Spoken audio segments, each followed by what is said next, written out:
Hello, everybody, and welcome to Problem Solve Her, an innovative, fun, cool, creative podcast hosted by myself and my girl, Dagmar. Dagmar's in the house. This is where women tell stories, share their inspirations and their experiences, men too, as we have a man on today. We would like to take this moment to thank our sponsors. Bronzea is a mobile spray tanner which can be done in the comfort of your own home. Founded by Gina, an experienced beauty professional with a cosmetology license of over 9 years.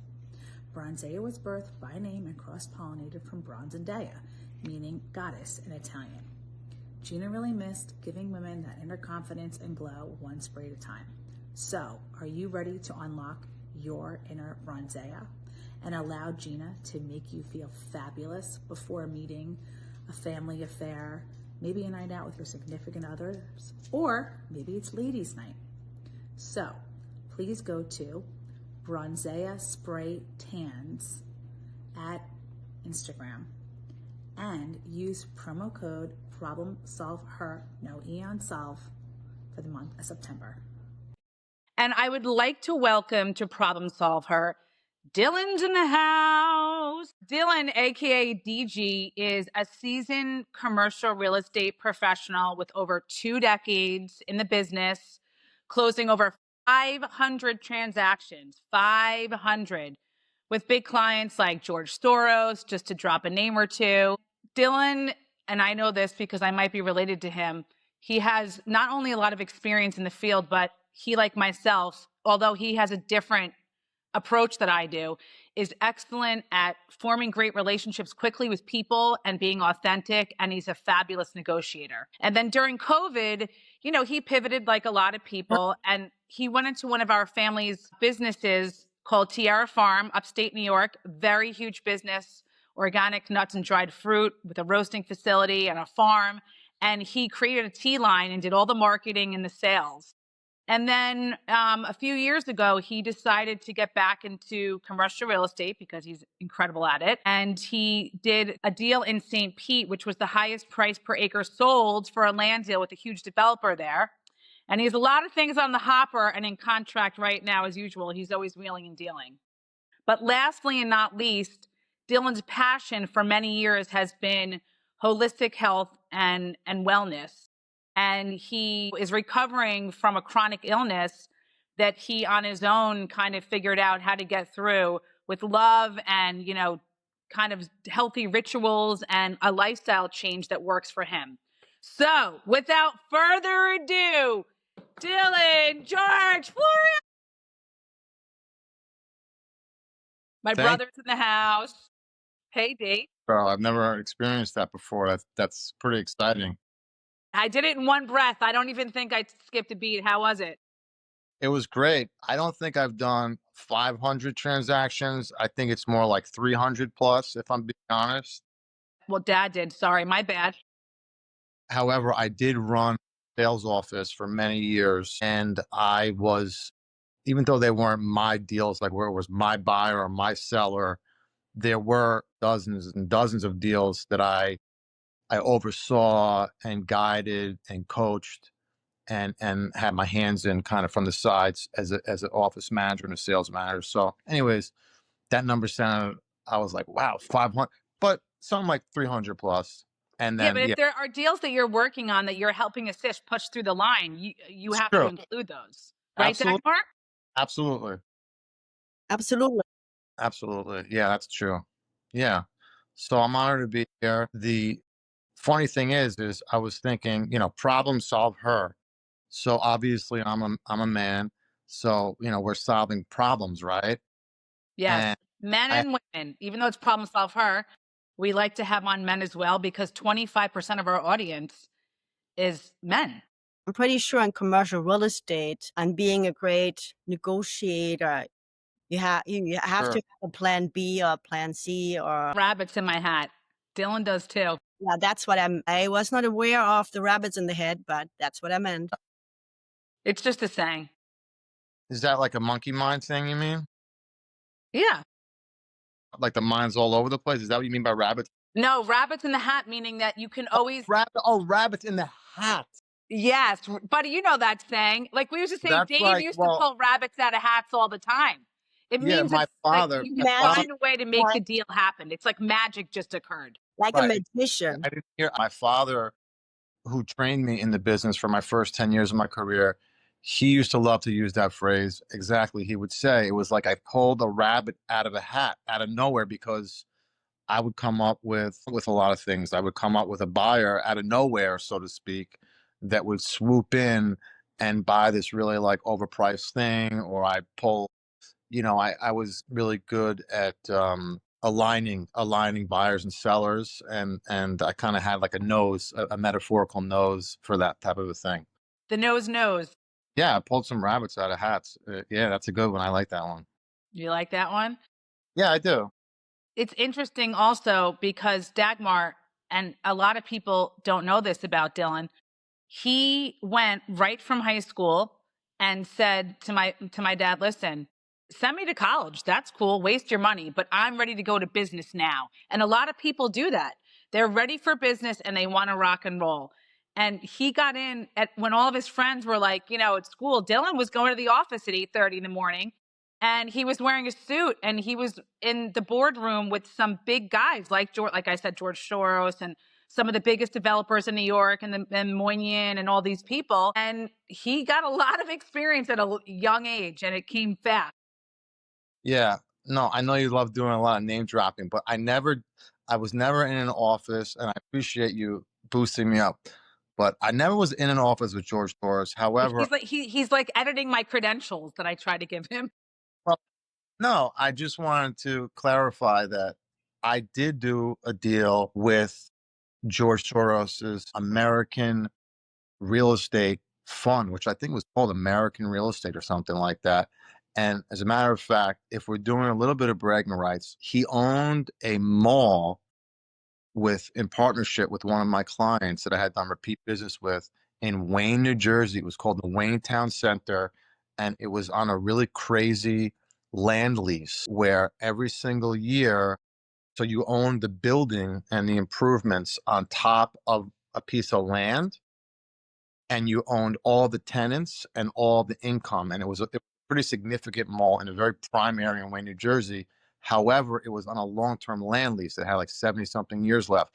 So every year that went by, the property was less and less valued because the underlying landowner, sooner or later, once that expires in the next 60, 70 somewhat years, was going to get all of what they call the improvements, the building, including all the tenants and the leases and all the income.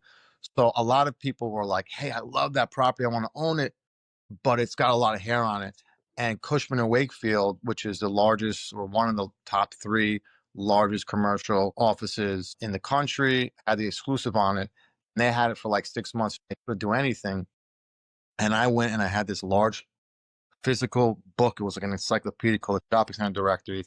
And I was determined, and I went through the whole thing, or a portion of it, and I found a buyer. So that was a cool deal that I was proud of. But honestly, I'm not really, I guess part of me, my ego a little bit, likes to talk about stuff like that and brag and like, yeah, like I won. Yeah, man, that's awesome. And maybe is a little healthy, but on another level, I feel very conflicted from an existential point about like this whole culture of winning and like producing and being number one, and like, I'm the man, get the thing and do it. It's like, I That's don't want. your spiritual side and more of your wellness and health kind of. That's the two split probably, and that's why you've maybe gone in that other direction.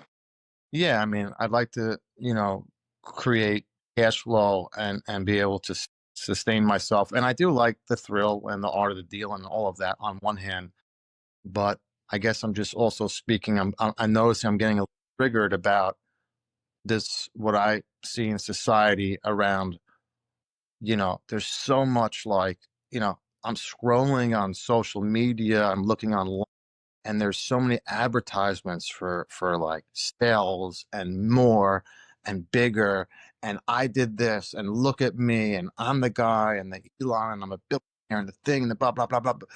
Like, whoa. And it's like, all right, chill out, dude. But that's an interesting point you make, because that's why we started Problem Solve Her, which is a play on words, because we want to tackle everyday issues and problems that women and men are having, and coming up with solutions and having people have confidence and independence and inner strength and feeling good about themselves in a way where, yeah, they can be proud of who they are, but they don't have to say every second, I'm number one, I'm winning.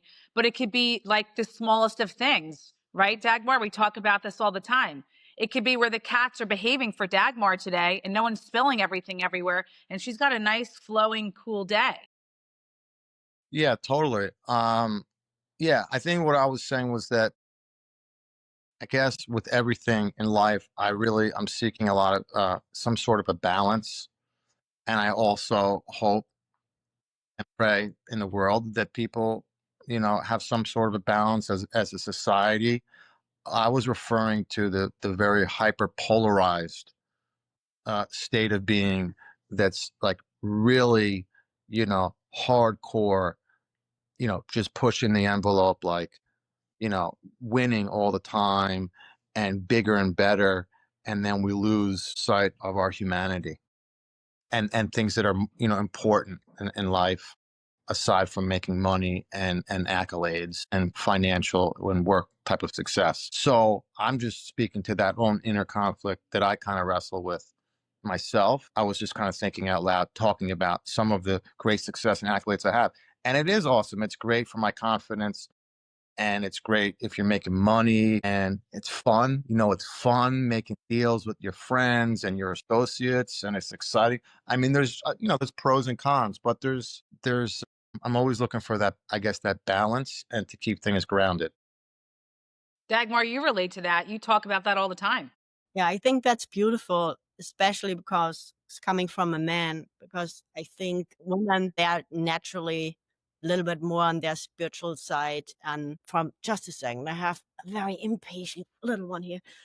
Dylan, no, I think that's beautiful, because at the end, we all will be gone at one point, and what do we leave behind, right? And like Caesar, if you think about Caesar, huge empire, gone. Like, it's history. And except from a perspective, what he could take, it doesn't matter anymore. How do you manage to hold and find the peace within and hold the balance between succeeding in your business, but also feeling fulfilled and happy and being present in your life? Yeah, exactly. Not easy, No. But that's correct. That is what I was. That's what she comes with, the hard questions. She likes to bring it. That's not a hard question. That's just that in particular, I see that as just a real sincere thing. It's like, exactly, how do you find a balance between success and I want to say, I guess, like your humanity, Inner peace. and inner peace and balance and state of mind and yeah, inner peace. Exactly. Actually, you had mentioned that deal that I did in St. Pete, which was a very noteworthy deal. And I'm very grateful. And I really grinded, and I did some other deals, but that one was, when I moved to Florida, was a really important one. And I was very fortunate enough I asked for a commission on that one because it wasn't stated. It was just like an assignment. And I found a site for a development company that I know that wanted to build like 300 unit apartment building in that city, a 20-story building. And I found them a site, and I really grind to find them. Anyhow, always start high. The commissions in my business is always negotiable, but I started high, hoping to get, maybe 2/3 or even half of what I asked for. And they ended up giving me the entire thing I asked for. So that was. But see that, but you should be happy about that. That's okay to big yourself up for that win. That's the pro. Those are the pros, of doing business and all of that. And yeah, there's some bragging rights and my ego, and I feel good, and I was grateful because it afforded me to take a couple of years, and I ended up. Okay, so the reason I mention that is because I was so stressed out up until I made that deal. I was like, I got, I guess what they call burnout. I was so stressed out. I had moved from New York to Florida.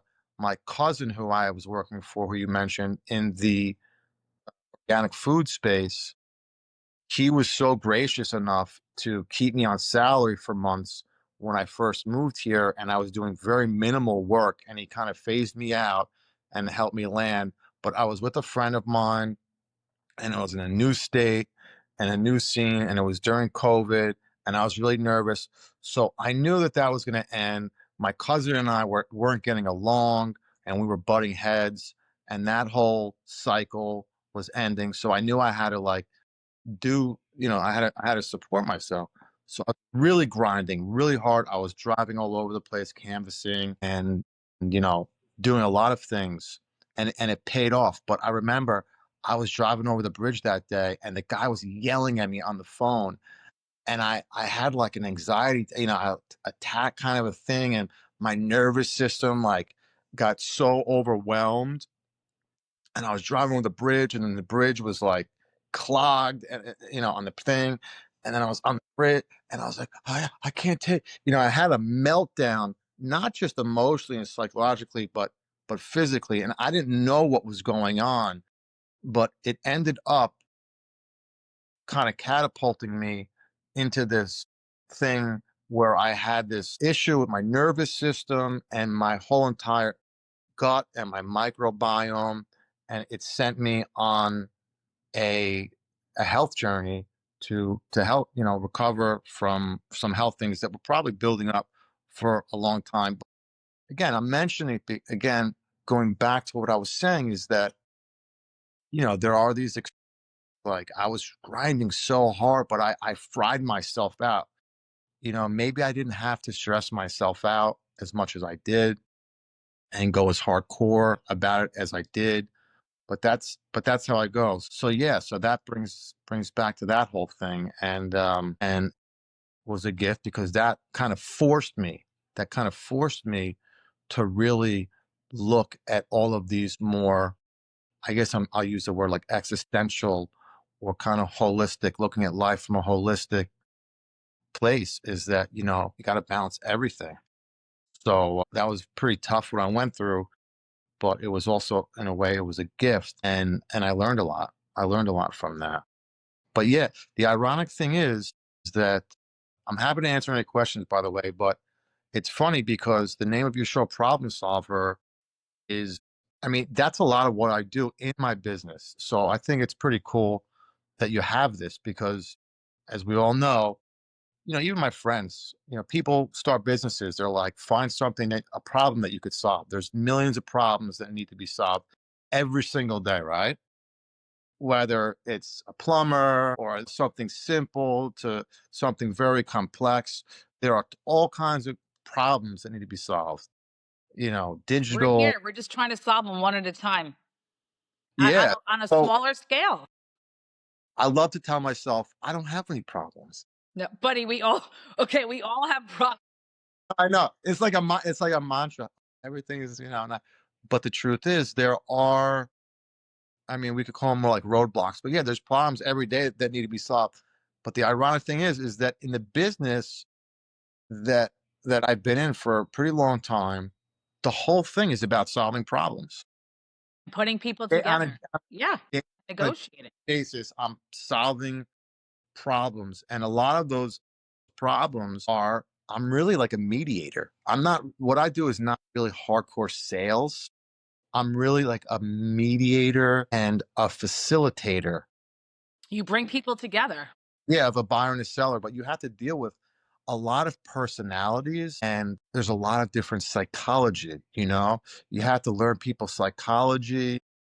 It could be like, Good.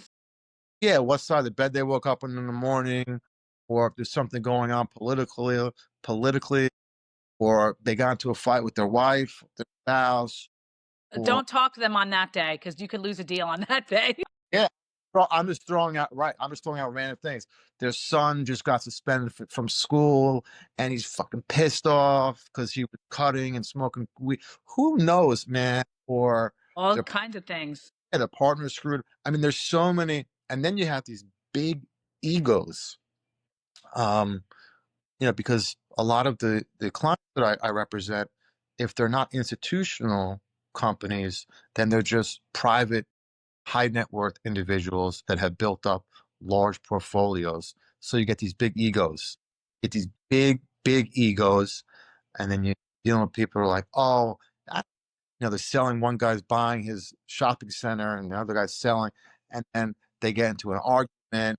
They go, That's why you don't bring the buyers and the sellers together until it's time to sign the deal. Right. So there's a lot of like problem solving going on a daily basis. Yeah. So are there any tools or processes or checklists mentally you use to make that happen, to make the flow better, to make it more successful, to make it easier for both parties?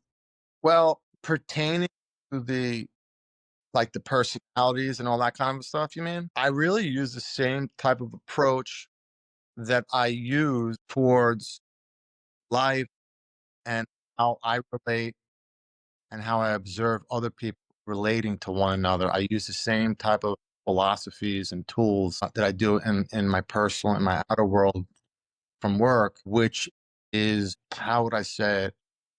It's like I've just tried to understand and observe certain cues mixed in with a little bit of my intuition of what's really driving the person emotionally That's a great point.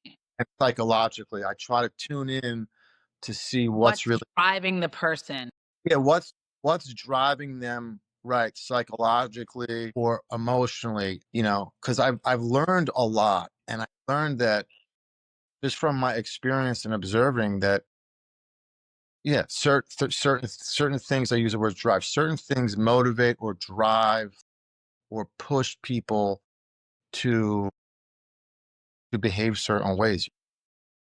It could be crazy things like something happened in childhood or a belief system that they have or a disposition. And if you know people and you've worked with people long enough, you can kind of like sniff that out metaphorically. Sometimes it's really obvious too. It's really obvious. Sometimes it's obvious. Like a guy will get really angry and he'll have a big explosive reaction, and I know exactly why he's reacting that way. I can like see the writing on the wall. It's objectively, it's easy sometimes. So yeah, to answer that is I'm doing a lot of mental stuff and wizardry in that respect. You're a wizard now.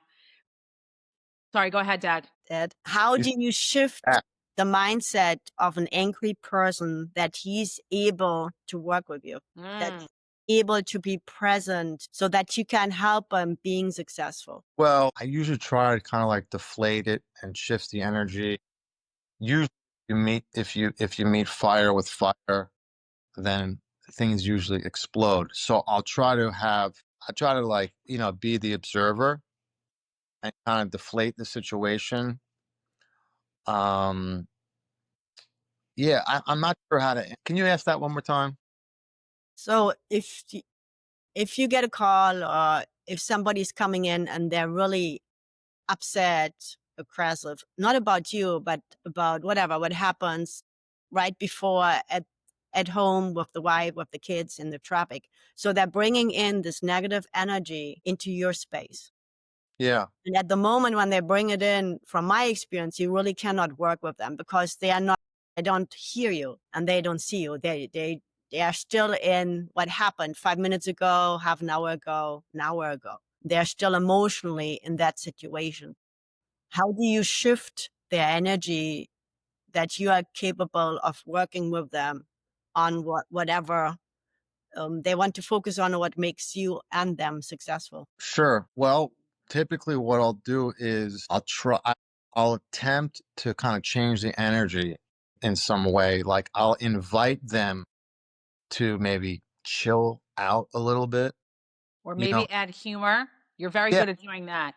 exactly. But without saying like, "Hey, dude, chill out." I mean, I've had to say that to people, but I may invite them in. Yo, bro, chill out, bruh. Yeah, you try to like change the tone, or invite them to chill out, invite them to maybe have a little like humility or compassion, or even bring them back to the humanist or human, their humanness, or say something like, hey, we're just trying to understand how we can, what it is that you want.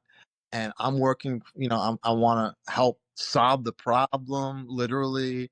And I'm working on your behalf. We have the same, remind them we have the same goal in mind, bring things back into perspective to kind of bring them out of their like reactive state, and it's like you got to move fast like that. Yeah, it's trying to. So I think the overall answer is to Shift is energy. Like you're is out of a reactive state. right. Cool. I have a question before I forget. Sorry, Dad, did you know what's happening? I'm like lagging here.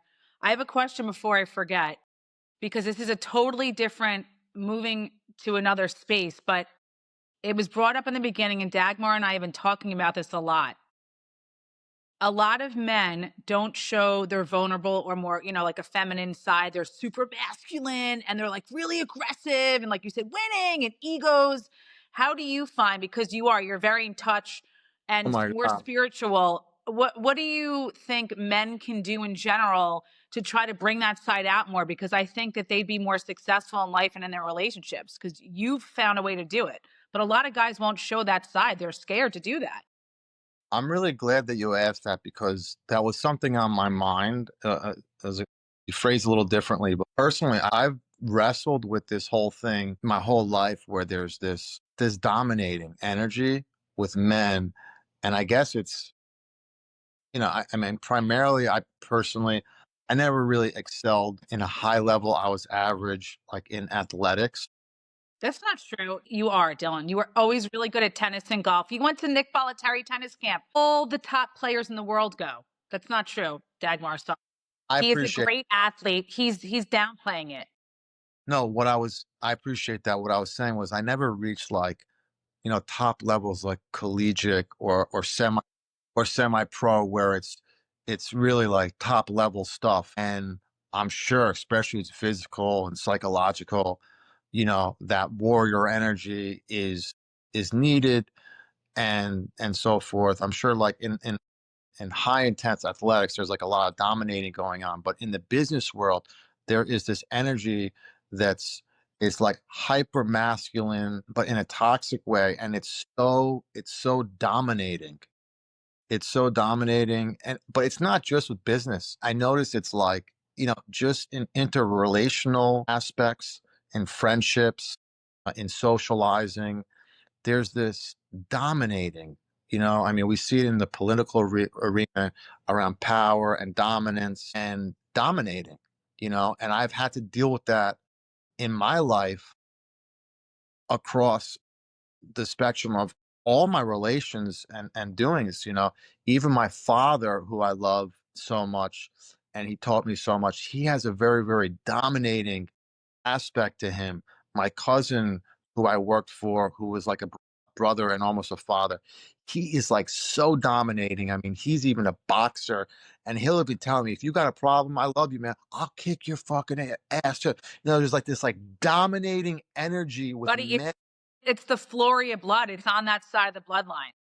Just our family. I'm giving some very close examples. I can go on and give this. I have a lot of friends that are like that. It's a thing with men in the world, and I think it's an actual state of consciousness where it's a polarizing, right? Because you don't want to be a flaccid, limp noodle either, right? I mean, that's what masculinity is. Again, it comes back to, as far as I'm concerned, that balance. But I think it's very far out of balance, and it's been very challenging to navigate in the world, in business and in relationships, and just being out in public. And there's a lot of this like alpha dominance energy, and I just think it's completely whack. And I think it's coming from a fear-based, I think it's coming from a fear. It's a fear-based polarity is just the way I perceive it. And from what I discern. And I think it's just, it's very polarized and it's very disenchanting. It's very disenchanting. It's like, who wants to be around that? And again, this whole thing is we're human, but we're also, we're animals mixed together. So I understand that it's in our bloodline, but I just feel like there could be a lot more, harmonious collaboration in the world, men and women, you know, it doesn't matter, what sex, all creeds of life, but it's very much so like with men, I've seen it. Yeah, it's very confrontational. It's very brute. I know it's not all rainbows and unicorns. Yeah, let's just sit together and sing Kumbaya. That would be nice on one level, but I'm also a realist. I personally wish there would be. I'm praying for more harmonious collaboration and less that whole like dominating. Yeah. It's like that level of consciousness is more archaic to me. That's the way I see it.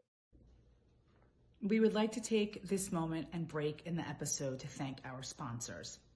Robin Lord Law is New Jersey's premier criminal defense attorney for over 2 decades. Robin believes in justice for all and an aggressive legal approach in the courtroom, defending her clients with facts and passion. With an extremely high success rate, Robin has caught a lot of attention in the media with her bold approach in the courtroom and fabulous style. For more information, please contact Robin directly at robinlordlaw.com. Dagmar has a question. You know how I know? Because her eyebrows are raised and so is her forehead. Daggy? So I love what you just shared. When I watch the animals I work with, right, they're following their instinct totally. And it's totally what you said. It's the one dominates and the other one gives up. And the one succeeds and the other one fails. And only the strongest one will survive in the animal world.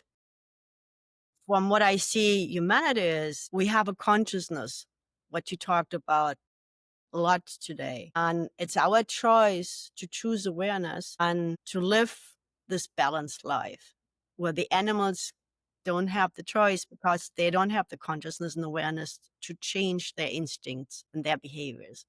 And I think it's a great opportunity and it's a great gift to humanity to do it and to move away from one has to succeed and one has to fail to make this work. We can build a community and we all can win and be winners in this way. Absolutely. That's a beautiful Exactly. point. Dylan, I think that's why you really, and I'd like for you to share a little bit of this, more of the wellness and the spiritual and the wellness and health side. And because you have a lot of knowledge for many years. We actually had Dagmar about 15 years ago. There was a guy named Kumar. He's still alive. When I say a guy, he's still around. And he was literally like a wellness healer. And he worked at this Dr. B. Wells, this really cool place we would go for lunch, and they had a huge vitamin section. I mean, he was getting women pregnant the doctor said would never be. He was curing people of cancer. I'm not joking. Helping people get rid of parasites and gout and all these things just by doing certain ancient methods of medicine called supplements. And Dylan became extremely interested in that. And I kind of want you, if you don't mind, to touch on it because it's a big thing right now in the world that people want to be healthy and they want to take care of themselves and they want to live longer. Yeah, totally. It's funny that you mentioned actually that guy Kumar because pertaining to what we were just saying, because he was and he is, that guy is a genius. Yeah. And like a wizard. I mean, that guy's really talented. And hey, I can also accept or learn to accept people for who they are. But in the context of what we were just saying, it's funny because that guy, Kumar, you're right. He's a genius. I mean, you're right. I had a friend, like you said, that he and his wife were trying to get pregnant for over 2 years. They couldn't. They saw him and he figured it out and they got pregnant within like a month. He was very much like that. When I would go to see him, I'd ask all these questions I said, take this, and that. Oh, I have this issue. Take this, and yeah, but whatever. And he would literally just shut up, just take this thing, just do it. He'd be like, just take the fucking, just do it, man. Just don't even ask me any questions. Shut up. And it was like his bedside manner was so brute. I was like, no, but But again, it worked. But it worked. yeah, but I got disenchanted with him. I didn't want to see him anymore because I didn't. Who wants to be around that kind of an energy? So again, everyone's different, and I can try to learn to accept everyone for who they are, but I also choose who I want to be around. But you took your own path to it. Well, he was just one person who was very Yeah, inspirational. but I'm saying you went on your own path and you kind of follow with all your experience and what worked and didn't work over the last decade plus, and you've kind of created it in your own sense. Yeah, absolutely. That's true. I've always had a knack for natural remedies. Our parents were pretty forward in their own way with remedies and things like that, and healthy things, and natural remedies. And then, growing up, spending so much time in Jamaica, half my life into my mid-20s, from when I was a baby to my mid-20s. There's, as you know, Chloe, they have what they call bush doctors there, But which are yeah, like man, forget it. They herbal. have something for everything. They have a leaf, they have a root, they have a leaf, a tea, a tincture, for basically for everything. So I was always curious naturally, and I was also very fortunate and privileged to be exposed to a lot of these natural bushmen and bush doctors. So with my curiosity, I learned a lot about natural healing, and how there's something in nature for everything that can help support. You also spoke the bush patois. So you understood what they were saying. Dagmar, there's what we call patois, and then there's the bush patois, and Dylan can speak both very well. And This is true. sometimes those guys would come out the bush, and I would be like, Dylan, please extrapolate. A lot of times I understood, but sometimes, what? Come again? Yeah, that's true. But so I had that influence that always helped me, and I always had a knack for just.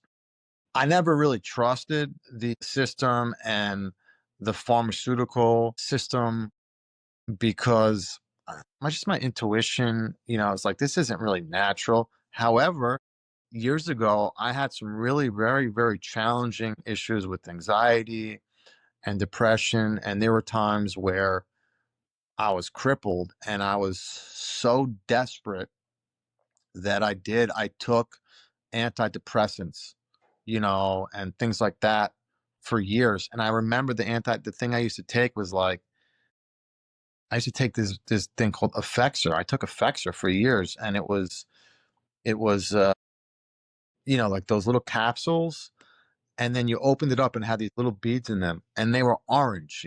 They were orange. Things were It was like almost fluorescent orange, and I remember thinking, this can't be good for you. This stuff is not good. But in the short term, when I was in really deep despair, it did give me a crutch, and it did help me short term. Uh, However, in my experience, in my belief, I think that all of that stuff, eventually it'll have an adverse effect on you in so many different ways. So many different ways. I mean, it's really manipulating all of the natural systems Well, that's inside. why you're an all organic. You're like your body is your temple. Yeah, I mean, I learned through a lot of suffering and challenges and uncomfortable experiences, physiologically, psychologically, and emotionally, that the body that I was really afraid of for a while, afraid of my body, that is such a deep, innate wisdom inside the body. And the body, like, people will freak out, like, oh my God, I'm getting a rash, I'm getting pimples. We're so vain. I have a thing on my neck and it's red. Why won't it go away? Let me put a cream on it, all this stuff. But that's actually the wisdom and the genius of the body is working something out. It's expelling something. Your lymphatic system is moving something. It's moving toxins out. It's looking for a way out. If it's not going through the elimination pathways when you go to the bathroom, then it's looking to come out of your skin and your lymphatic system. And that's just one example, but the body is working every millisecond.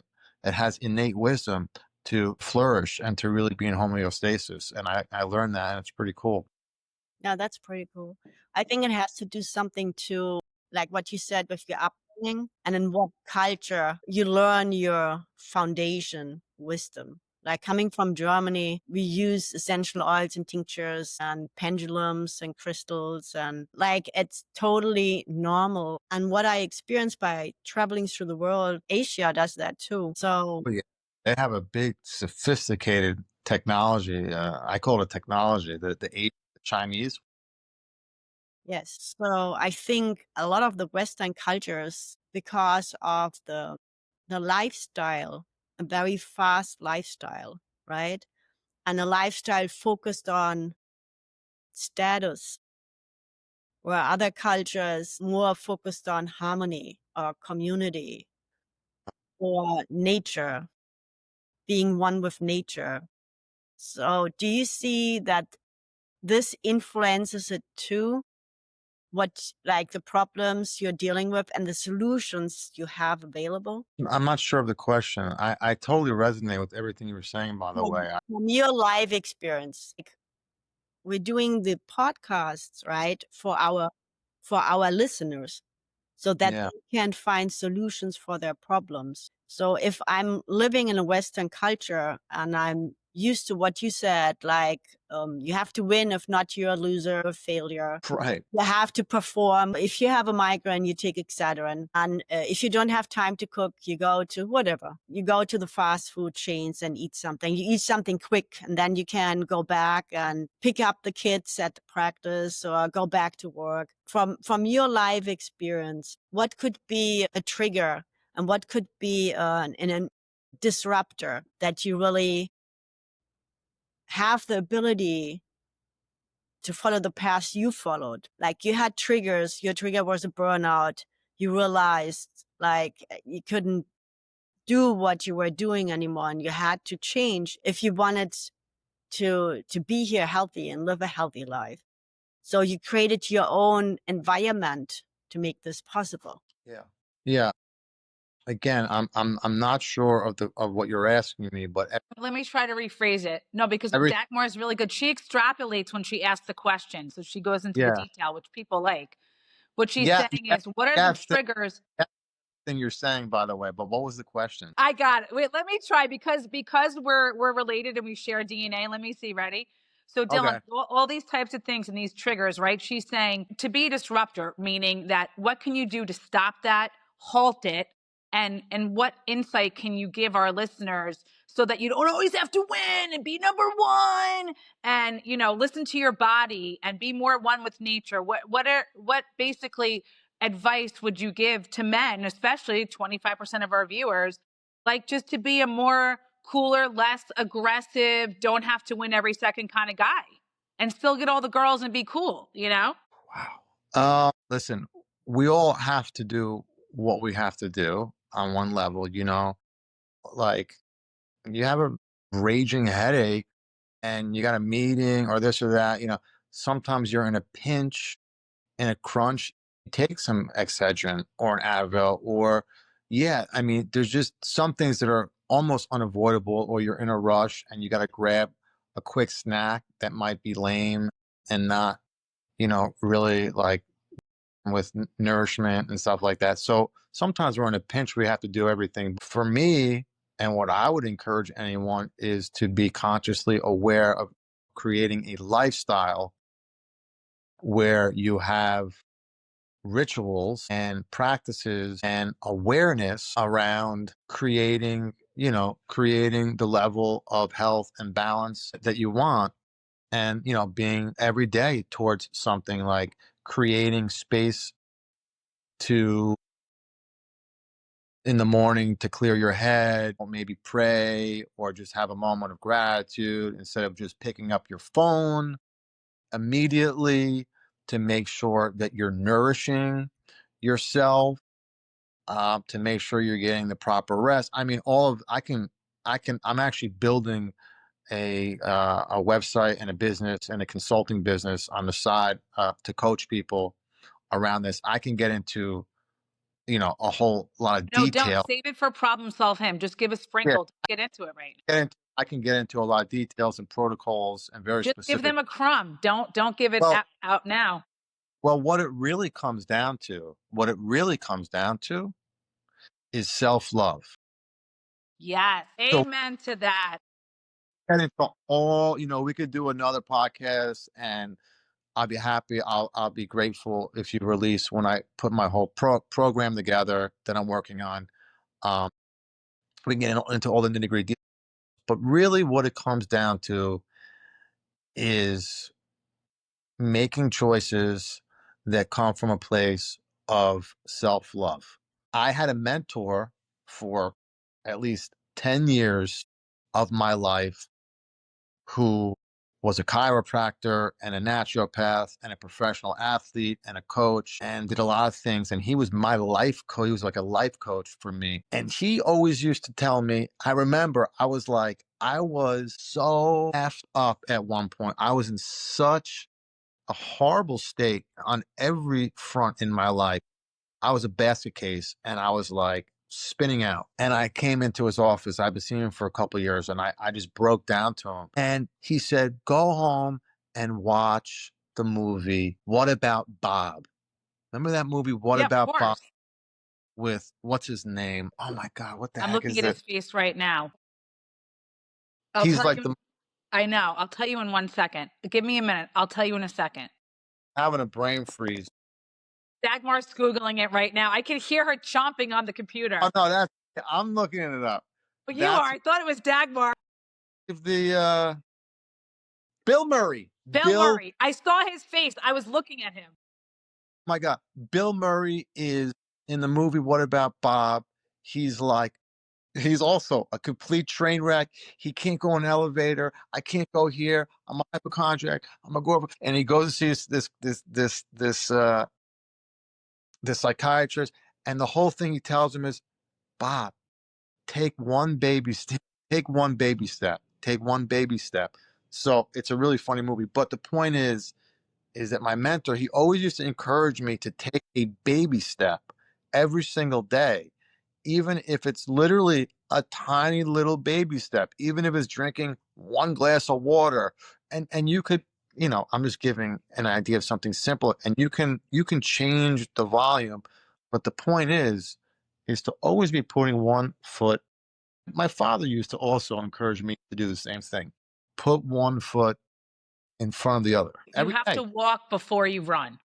Yeah, taking baby steps that are in the direction of self-love, of doing something like, and also what I was also told is, and I'm still working on this, and I have moments where I remember, but they say, hey man, treat yourself the same way you would treat your little toddler or So, your right. little baby self, or if you had a little baby or a little 2, 3, 4, 5, 6-year-old child, you would never speak to your child the way that you speak to yourself in your mind and criticize your mind. Never.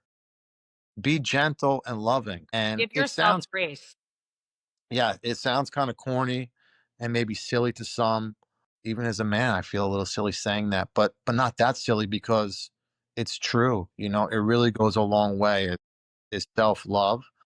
And I think that that's really the key to one of the keys to finding peace and harmony that I'm working on.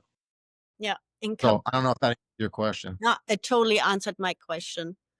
Yeah. You know what? It's brave for a man to share that, because I don't hear a lot of men being aware and being so raw. So I love that you came on the show. And in Kabbalah, I'm studying Kabbalah. So in Kabbalah, David Gehem says, don't say anything to anybody or yourself what you wouldn't say to the creator, right? And so it's interesting. We are our biggest enemy, and we are the the one who says the most horrible things to ourselves, what nobody else can really do. And self-love is the opposite, right? With self-love, you treat yourself and you cherish yourself as your best friend, your best partner, and you really see yourself from the creator perspective. So thank you so much for saying that. Can Yeah. I just add on to that? I just want to piggyback off of Dagmar and say that I agree. I think it's very brave. And as your sister, I always try to say I'm his younger sister, and then he busts me and he's like, "Buddy, no, you're old." I'm like, "Hold on a minute, I'm your younger." All right, I know he just busted me again. I just want to say as your older, I You're just asking want to me say to as your tell a older lot. sister. All right, I know. I just want to say, as your older sister, that I'm so proud of you that you are able, because I know it took a really long time and you're still working through some stuff, but I'm so proud that you're on the other side of this and that, you're beating me at ping pong again, although I did get a game off of him a couple weekends ago. And you've got great color in your face and you're out there on the beach and you're getting sun on your face and you're living and you're being and you're doing and you're following the passions that you love. And I'm just so proud of you. And Dagmar, we had a funny thing like a few years back. I said to Dylan, "Why are you tall and I'm short?" He goes, "Do you want to be tall and bald or you want to be short and have your long hair?" So it's like, Thank you for saying, what? thank you for thank you for recognizing and saying all those nice things, I but I mean that. appreciate I love you. I'm so happy that you're living in the South Florida area and that, I get to see you and you get to beat me in ping pong. And Dylan can be a little tough on me and tell me about myself at times, but I do listen. And he gives really good advice. And if I'm feeling a little anxious or insecure, I'll give him a call and I'll tell him how I'm feeling. And he's very soothing and he's very good at helping people to relax because his perspective and the way that he thinks, it comes from a very organic, conducive place. So he can get you, I mean, trust me, he can get loud, but he's very good at being even keeled and he's really good working with different people and like being in situations, and he kind of observes and watches first where I initially react. And I like that he's really, becoming who he wants to be in sense of wellness and really focusing on having people heal and doing the coaching. And we have something big coming. We won't discuss it yet, but there's some spinoffs and talks. And we're just so happy you joined us today and shared your stories and were vulnerable. And I hope it resonates with people. And ladies, he's single, by the way. Sorry to throw that out there. My handsome brother, he's tall, he's good looking, and he's related to me. Daggy, that's cool. that's cool. And that's what Dagmar always says. That's her line. That's cool. Dagmar, would Yeah, you like this to add anything before we go? No. all right. I'm very honored to be here on the show today. This is really cool and you have cool energy and it seems like you're having a lot of fun. Yeah, I hope to come back again and Fun with you, Dylan. I have to say that I like the male energy. It's mm, interesting because you speak about balance, right? It balances it because at the end, problem solve her or problem solve him. It's about solving problems holistically, emotionally, spiritually, physically, and mentally. And we all need both left brains, left and right brain, right? Feminine and male sides for problems to solve. I'd like a world where there aren't any problems to solve in the sense that we're just being and sometimes we just have to work some things out.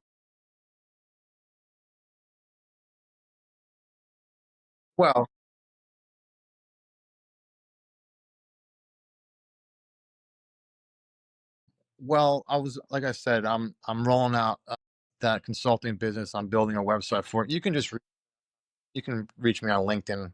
Uh,